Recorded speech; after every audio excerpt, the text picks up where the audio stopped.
Welcome to my channel. This is Nomadic J. It's time for me to leave this beautiful country.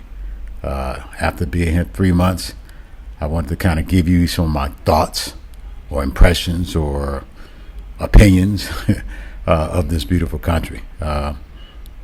Before I actually get started giving you my thoughts about South Africa, I wanted to kind of let you know that I really love this country.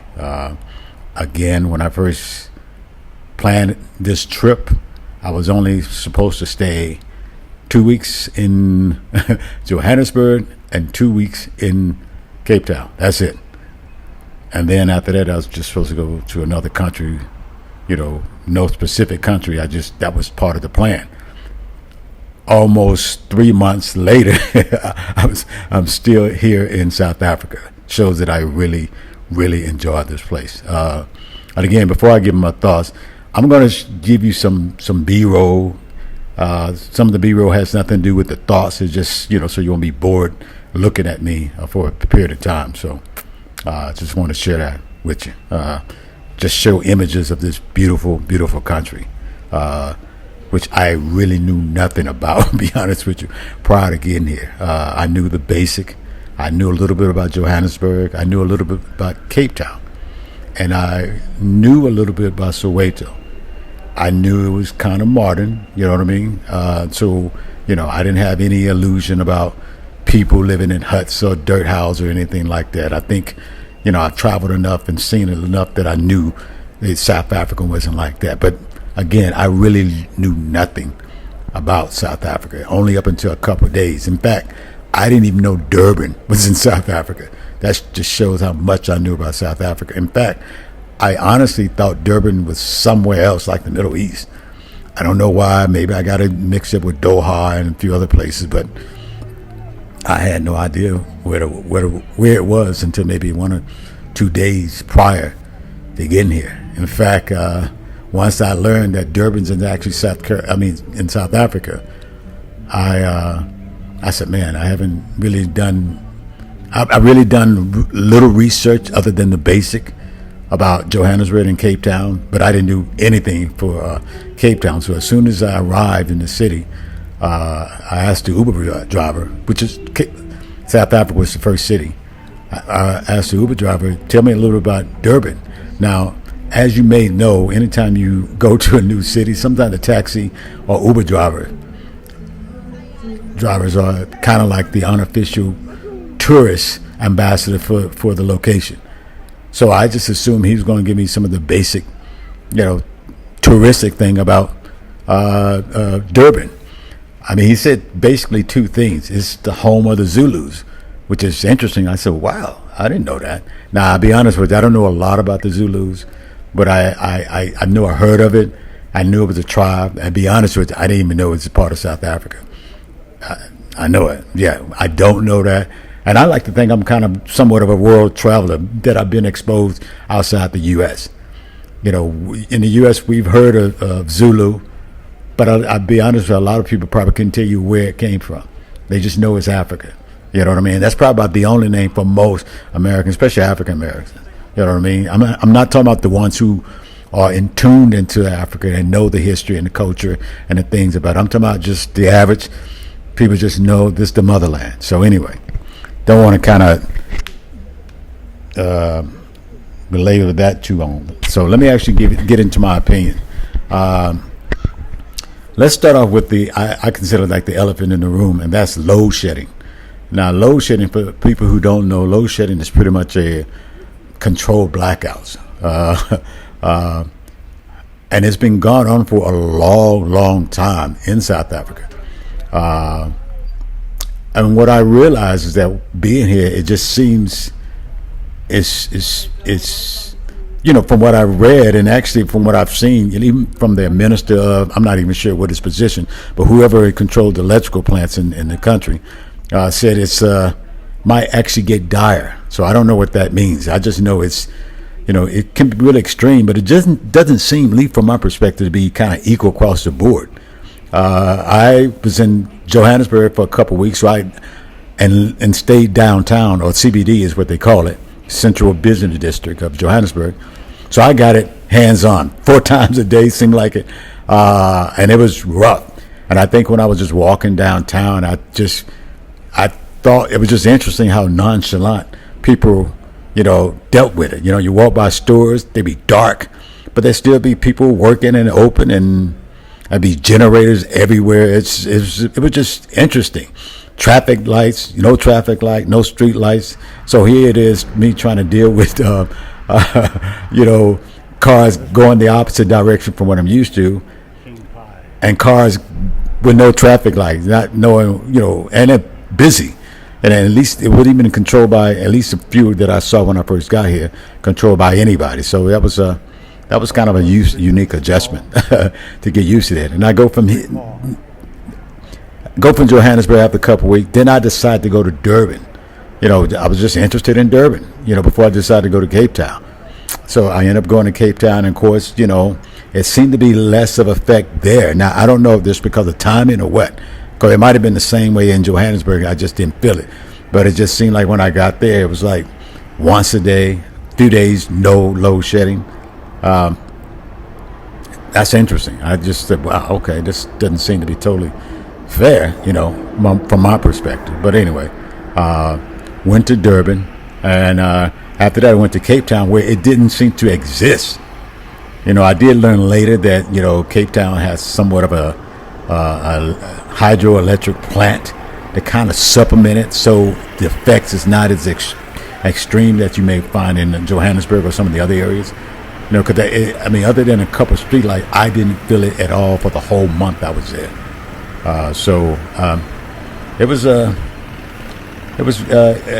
Needless to say, it was interesting to just kind of deal with it hands-on. But people, it's been a way of life for many years. Like I said, it's been going on since 2006. Now, obviously, I think in the last few years it's gotten worse. But they've been dealing with it for 2006. That's a long time. And I'm sure, I'm just considered the lucky one, because I've been in places where it really wasn't that impactful, but I could imagine with some of the people who may not be as fortunate, have to deal with it on a daily basis, or maybe how they have to deal with it on a daily basis. I have to admit, when there's a schedule, when it's time, it's time. You know what I mean? So it's on the schedule. It's followed the schedule to the T for the most part. If it's supposed to shut off at 10 o'clock, 10:01 or 10:02, it's off. And if it's supposed to turn back on at 12 o'clock, it's on at 12 o'clock. So at least that's a schedule, but it's an interesting way to have to deal with that every day. You know what I mean? Hopefully, in the near future, they'll be able to resolve that, and that'll be something of the past. So anyway, the people, listen, the people have just been genuinely nice to me. I have felt nothing but just, most people don't know from anyone else unless I open my mouth. And even then, I have to say a few words before they realize I'm not from here. But even walking down the street, there's something that I was used to for being, that I'm used to in the U.S., at least in the southern part of the U.S. When walking down the street, I just kind of nod my head like, what's up? And they speak back. You know what I mean? And I've been in other countries where there were blacks. That's just not common. Or even parts of the U.S. is just not even common, where people speak to you when they don't know you. But that was something I experienced definitely more in Johannesburg than any other jurisdiction, where people just speak to you, just because you're walking down the street, because that's the thing you do. So I was kind of like cool with that being somewhat of a universal thing, that it doesn't matter who you are, that I'm saying what's up, say hello, and go on from that. So I kind of enjoyed that. But the people have been really nice, and I felt nothing but welcoming from the people who have realized I'm from somewhere else. So it's been cool. I kind of mentioned this in another video, the downtown area. I always just thought that was just interesting how the downtown area just seemed to be just closed, so early. Someone I commented about that in one of my videos, and someone said that's just there are malls. You're right. The malls are open till 8, 9 o'clock, which is basically the same time in the U.S. It was just that's people just go to the mall if they need anything. So it's not a big deal. And I guess I'm so used to if you're in a large city like Cape Town or Durban or Johannesburg, downtown just open till like 8, 9 o'clock, or even 10, 11, depends on the weekend. But no, it closed, I don't know, 5 o'clock, 5:30. I'm not sure what time. It just seemed to be, just become a ghost town. I've noticed that in all 3 cities that I visited. Just interesting how things just kind of close up just like that. The other thing I've noticed, just from going to different, obviously I eat fast food. I like to explore fast food, of local fast food. So I go to places like Steers, Wimpy, and a few other places, maybe just mom and pop operation. But I'm amazed at even some of the local chains. I'm amazed at the number of employees at some of these stores. I mean, I walked in a disc gym. I may be saying the name wrong, but it's a drugstore. And there was every bit of like 15 employees in there. And I'm not even talking about the cashiers. And that's a drugstore. I mean, it's just comparison. In the U.S., we have large drugstore like Walgreens or CVS. You lucky if you find 3 people in there. You know what I mean? 3 people working. I mean, it's just amazing. Maybe during the holidays you may find 5, but most part you don't find many people working like that. And there've been a few times I walked in there, and there's hardly any customers. And I said, "Wow, that's interesting. That just would never work in the U.S." You know what I mean? So I know the employment rate, because I just read recently, is pretty high. So I applaud these these different places that will hire these people. When there's really, I'm gonna say nothing to do, but it may be more than enough, for what needs to be done in those type of stores. So I applaud those places. I mean, it doesn't matter, was it fast food, even the McDonald's. I kind of noticed that. So it was interesting to see that. The next thing is safety. No, excuse me. The ease of adjusting. Now, one of the things I realized when I got off that plane and jumped into that Uber, how familiar it felt to me. It just didn't seem like I was in another country. Listen, I've been traveling for the last 2.5 years, and anytime I go somewhere, as soon as I get into the airport or step outside, I know I'm in another country. I think at least Johannesburg, in fact, all 3 cities that I visited, South Africa just felt like I was in the U.S. For the last 20 years or so, I've been living in Washington, D.C. If you didn't tell me I was in Washington, D.C., if you just dropped me off in South Africa, I would still think I was in Washington, D.C., because everything just seemed to be the same to me. You know what I mean? Outside the boards, and jump into an Uber, they're playing R&B music, or they may have a talk radio show on, and the people sound like some of the stations back in the U.S. I mean, it just felt so natural to me. I see why some Americans move here, not because it's a beautiful country, but there's a lot of similarity where there's no serious adjustment. Now, other than just jumping in on the other side of the car or having to look at the opposite way when you cross the street, I found a lot of things is based almost the same of what I'm used to in the U.S. That's probably why I made it so easy for me to stay extra month. It wasn't an extra effort, just to stay, because it seemed like I was basically back home. I mean, I received quite a few comments in my videos to say welcome home, and I'll be honest with you, it felt like I was home because everything felt so natural to me. So I definitely enjoyed that. Food. I mean, listen, I love some of the grocery stores here. I mean, I love the grocery store. I don't do a lot of cooking. So I like when I go in some of these grocery stores, they have all these nice little areas, like to-go type areas, where you can get everything you need. I mean, you don't really need to cook if you just want to cook. And I'm not really a big cook, especially as a traveler. And sometimes you go in an Airbnb, they're not, fully equipped to cook anyway. But I'm always grateful to go into places where there's a lot of little, food that the same stuff that I would cook at home, and it didn't seem fast, especially in Spar and Pick and Pay. Those are my 2 favorite grocery stores. Not a huge fan of Price Right, I think. Not a huge fan of that one. That just didn't, sit with me too well. That seemed like some of the grocery stores back home, which I only would go because I'm right next to it. But those Pick and Pay and Spars, oh man, I love them, especially the bakery department. I mean, they be having those banana nut bread, which is almost like a national cake because they like about a little over $1. And then you just don't walk into a grocery store in the U.S. and find that. That's something, and from my experience, you just either cook it at home, which I've never had from my parents or even my ex-wife to cook it at home or bake it at home, or someone brought you get it from coworkers who decide to bring dessert or baked goods to work. But I've never been able to go into and get it every day, especially for $1.25. So I always liked some of the grocery stores. I really enjoyed some of the grocery stores. Here's the other thing I just kind of noticed. I've been to, every time I always thought that, if I'm going to test African food or South African food, okay, it is definitely be in the mall or local that would be African cuisine. But, of all the malls and shoppers that I've been in, I don't think I've seen anything what I consider African food. Or maybe the food that I like that I would eat all the time or what's considered South African food. Burgers, chips, or fries, as I call it, and they call it chips here. Chicken, fish. I love the fish. Hockey.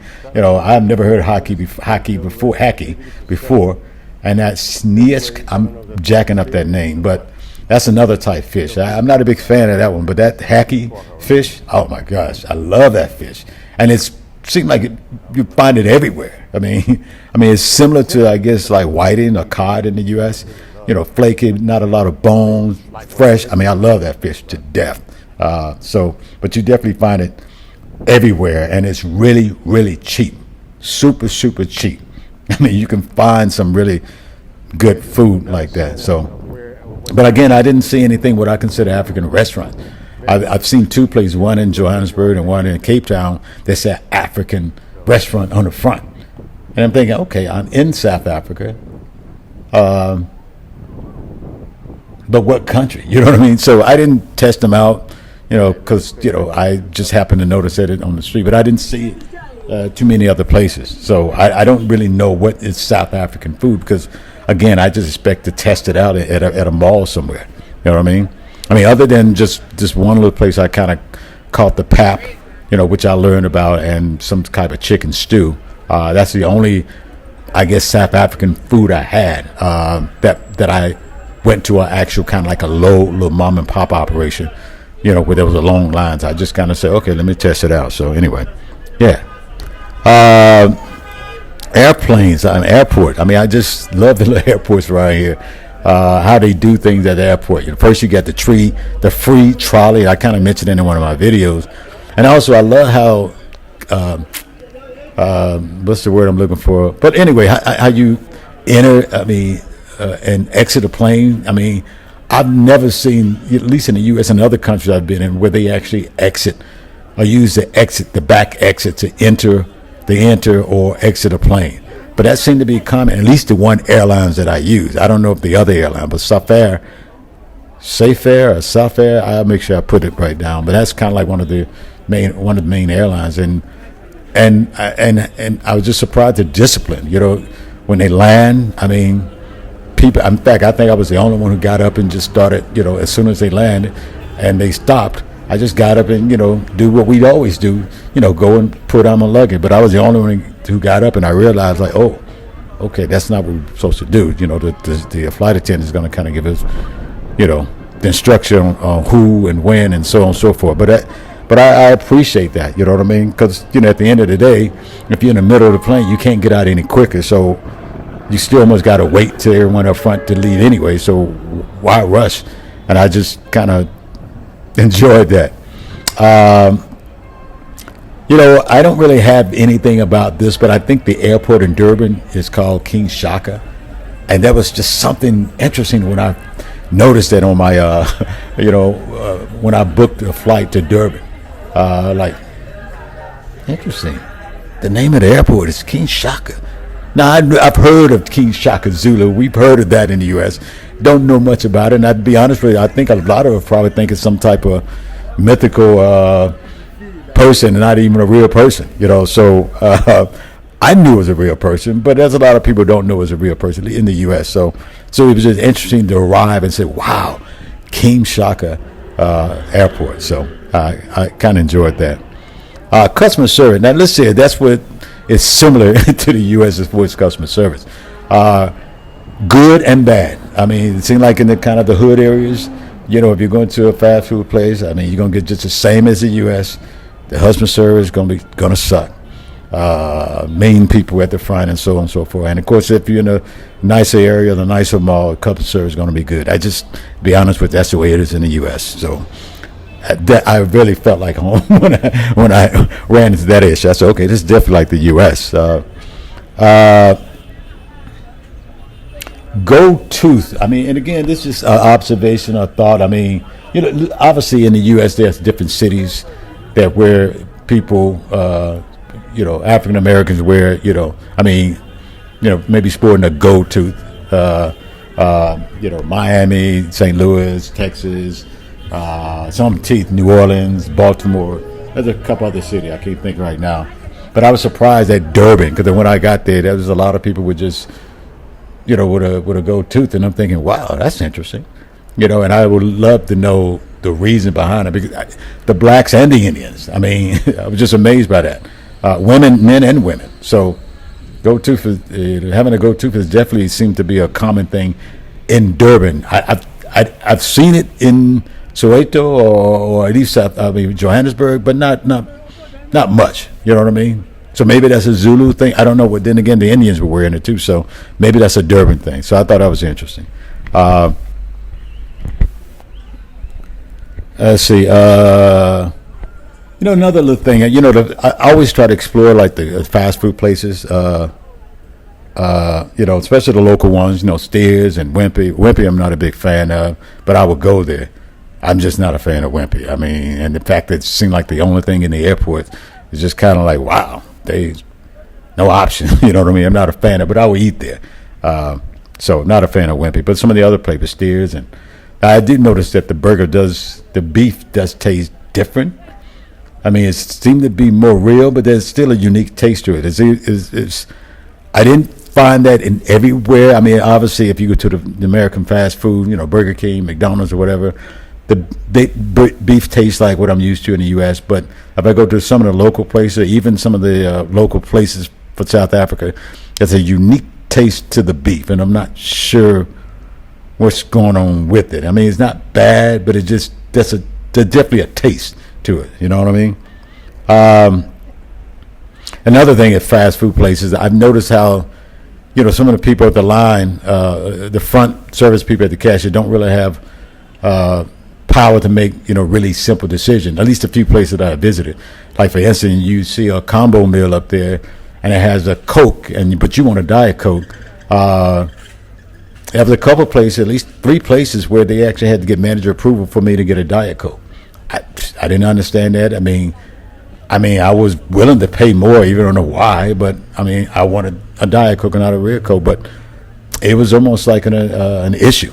So, didn't understand that at all. You know what I mean? So, anyway, another thing I just noticed, and I don't want to make it seem like it just happens like that everywhere, but I didn't see any stray dogs or cats, and in any of the cities I visited. I mean, in Cape Town, Durban, or Johannesburg, I didn't see one stray dog or cat. Every country, every city I've been to, and definitely in the U.S., there's always stray dogs and cats everywhere. Some have more than others. But I was shocked and surprised. I didn't see one, not even one. And I'm trying to think, even while I'm making this, you know, video, I'm thinking, man, I don't recall seeing one, you know, stray dog or cat. So, yeah, I didn't get that. So, anyway,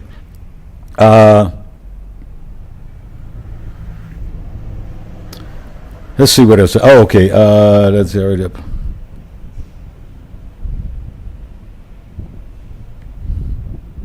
Oh yeah. Back to the food. I mean, obviously, I tried the shawarma for the first time, and I love shawarma because we have it in the U.S. and in other places. Well, not other places, but shawarma is definitely kind of in different cities, but you find it in different places in the U.S.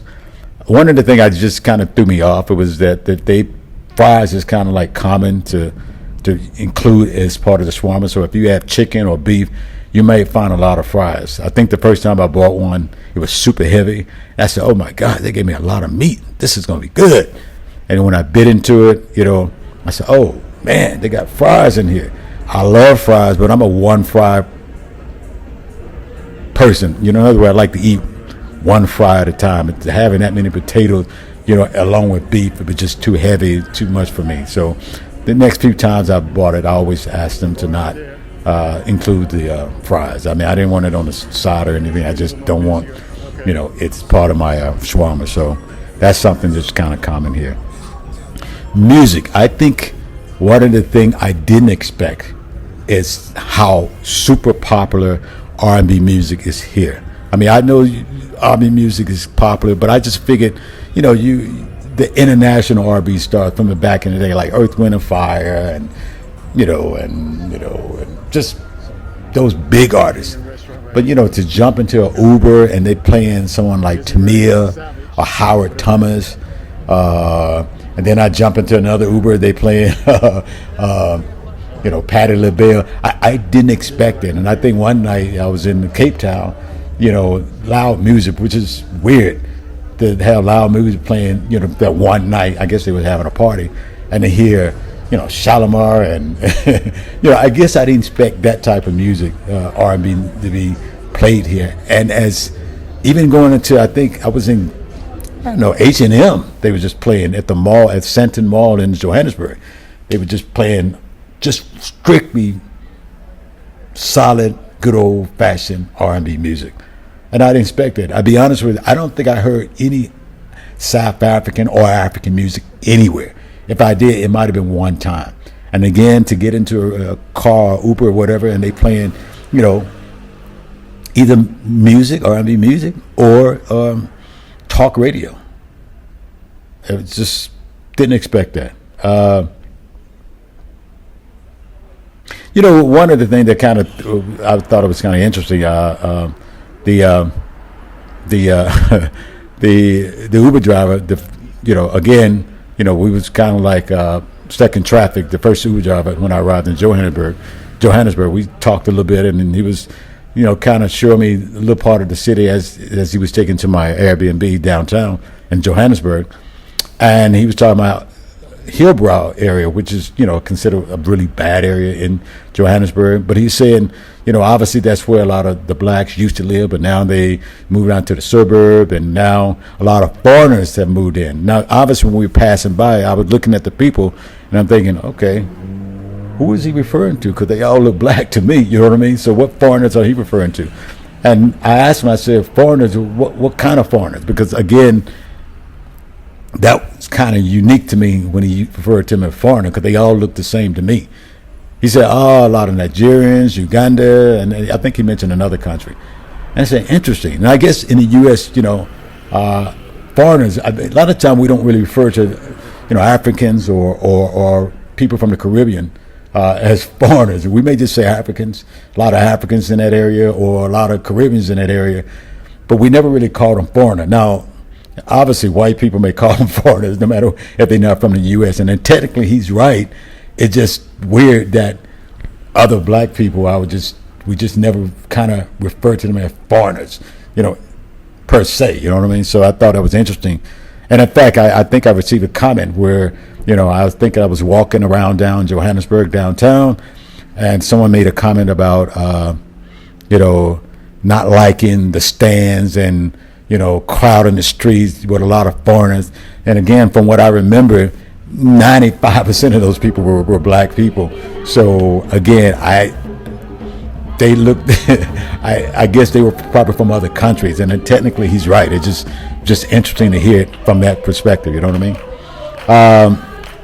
Another little quick thing, how they did with like diabetes. And diabetes is pretty bad in the U.S. I mean, obviously diabetes is a big issue around the world. but it's just interesting how they, different places like fast food places kind of deal with it. Obviously, when you go into a lot of places, you may find, as part of the combo meal, it'll be a Diet Coke or a diet drink, but mostly Diet Coke as opposed to a regular Coke or a regular drink, as the combo that you get for that price. In fact, I think the first and only, well, I went to McDonald's maybe twice while I was here.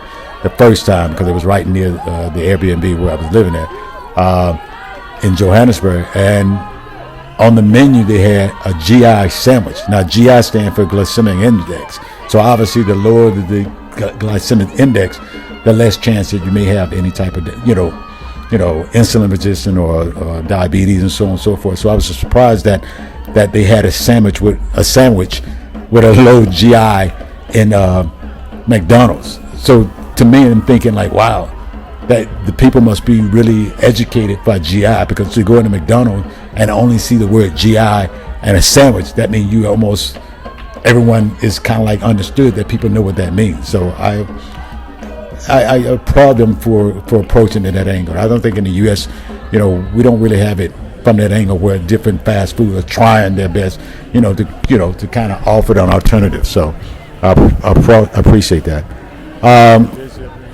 Language, again, everyone speak English. Obviously, the accent is different than what I used to. So we did have two people. There was obviously a translation issue, because I couldn't understand what they were saying. But we eventually got through. You know what I mean? It's just a different dialect, and I wasn't used to it. But in every city, it just seemed to work well. I mean, it seemed like it was easier in Cape Town, maybe because it's kind of a tourist mecca. But I thought that was interesting. And while I'm on that, just little things I had to learn about different words, English words. And I think a lot of it just because it's from England. I've never been to England before, so some of the words I had to get used to.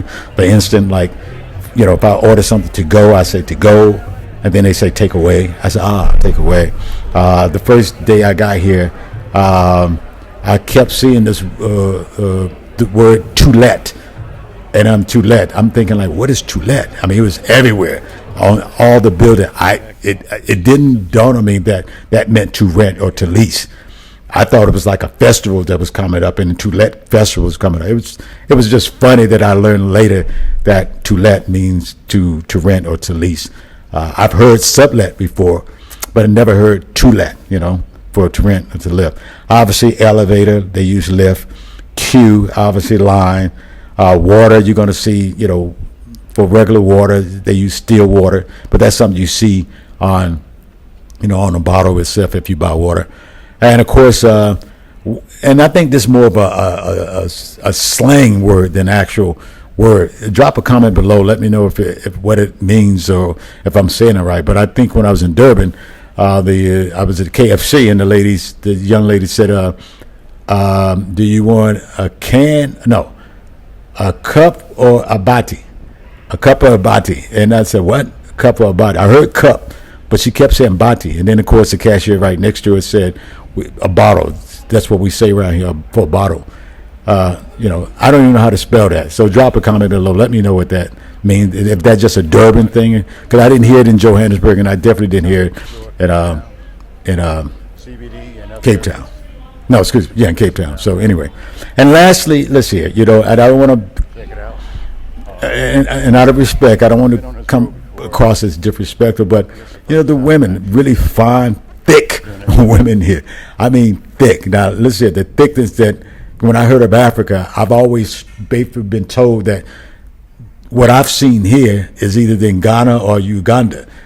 I didn't realize the thickness was here in South Africa. If you told me the thickness was like that here in South Africa, I would say, South Africa? No, I would never would have thought that. I was, again, based on what I heard about the curves and the thickness, it was always either Uganda or Ghana. You know what I mean?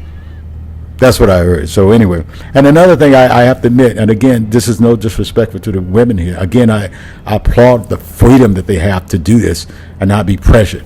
I notice a lot of women, especially in Durban, and in Cape Town don't really wear bras, which is interesting to me.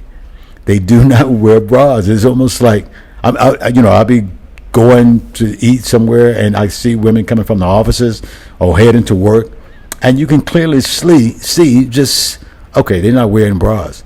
And even in Cape Town, black and whites. I just thought that was interesting, but definitely more blacks. And I noticed that in Durban. I can't say I noticed that in Johannesburg, maybe because the times I'm out is a little more chilly. So most people probably have more jacket or sweater or something on. But definitely, since it was warmer at the time in Johannesburg, in Cape Town and Durban, I definitely noticed it.